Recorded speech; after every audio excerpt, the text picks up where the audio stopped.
Young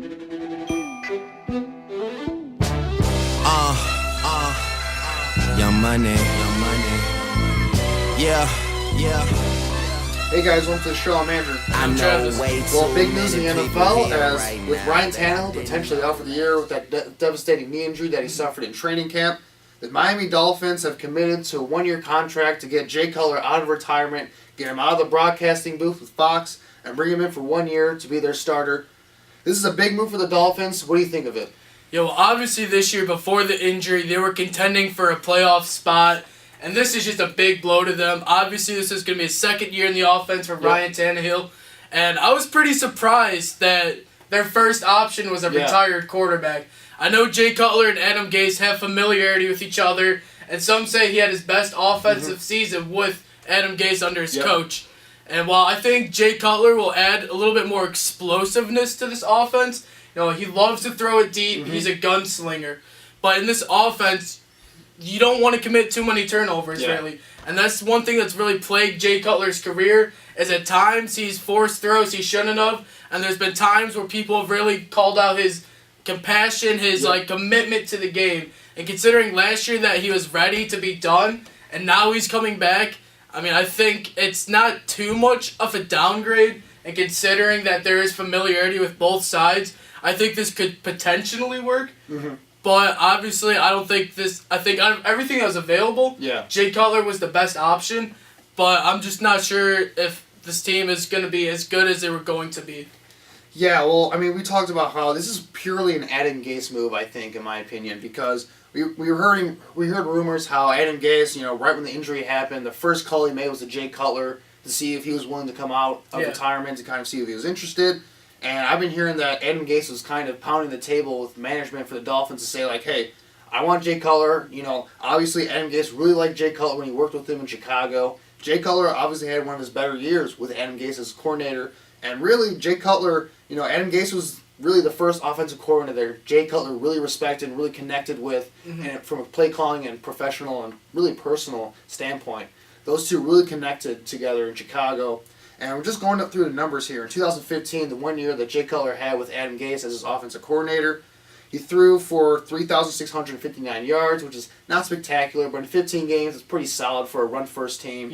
21 touchdowns, 11 picks. He had a career high in passer rating at 92.3.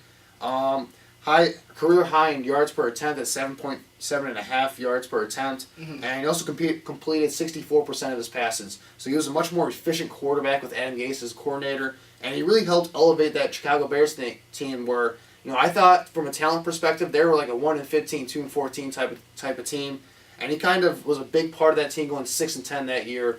And a lot of that's Adam Gase's ability to kind of get the most out of the offense. But Jay Cutler was a big part of Adam Gase, getting that head coaching job in Miami. So Adam Gase really likes Jay Cutler. This makes a lot of sense for both sides, I think, because Miami, they need a starter. Matt Moore is a solid backup, in my opinion. Yes. But over a 16-game period, I'm not sure, if he's really good enough to be a 16-game quarterback for an entire season. Obviously, Adam Gase has him in camp for the last 2 seasons. He knows what Matt Moore's, what his ceiling is and what his low side is.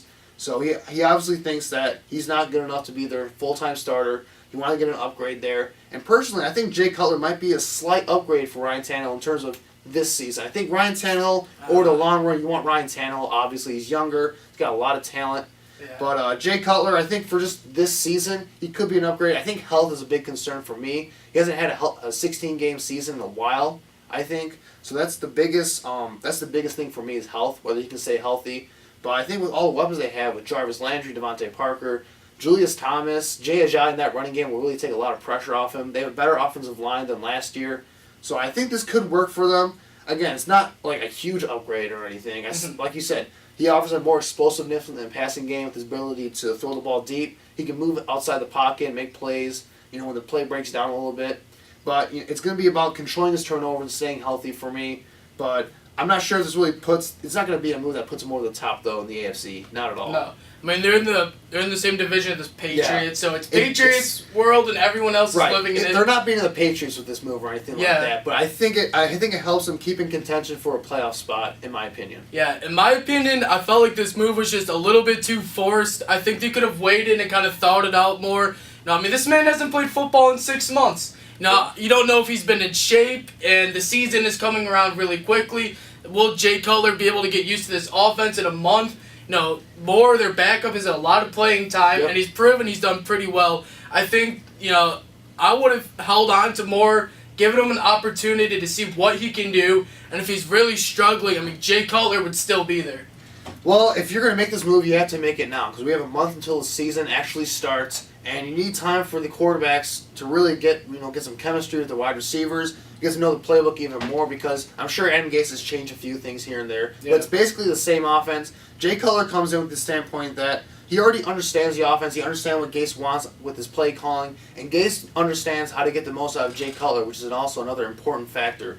So I don't think it'll be that big of a transition. It will be a big transition in terms of the locker room and how he'll interact with the guys, how much chemistry he'll have with his wide receivers. Mm-hmm. But in terms of the playbook and his skill set, I think the skill set's still there. If anything, he's coming off a shoulder labrum injury, so maybe getting that extra time off could really help him get healthy. And I'm hearing that he's in pretty good shape still, so that might take some time, but he's got a month to get in shape. So I don't think that'll be too big of a deal. To me, it comes down to chemistry, health, some of those other factors that just will come with time, I think.